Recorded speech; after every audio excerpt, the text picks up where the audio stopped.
In this guide, I'm going to show you how to reinstall PS5 system software in safe mode.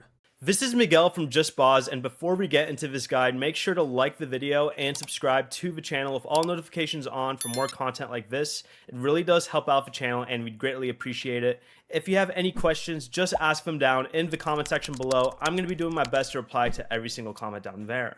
Keep in mind, this completely deletes all data from your PS5, so only use it as a last resort.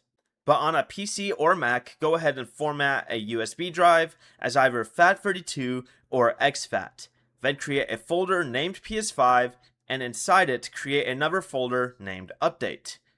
Then go ahead and download the official PS5 system software reinstallation file from PlayStation, place it inside the Update folder, and make sure the file is named ps5update.pup in all caps.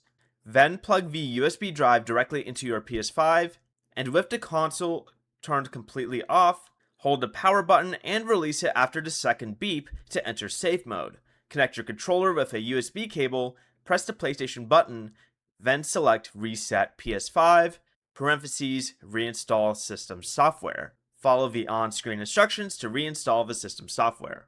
Before you leave, remember to like the video and subscribe to the channel with all notifications on for more content like this. It really does help out the channel and we'd greatly appreciate it. And if you did have any questions, just ask them down in the comment section below. I'm going to be doing my best to reply to every single comment down there. Peace.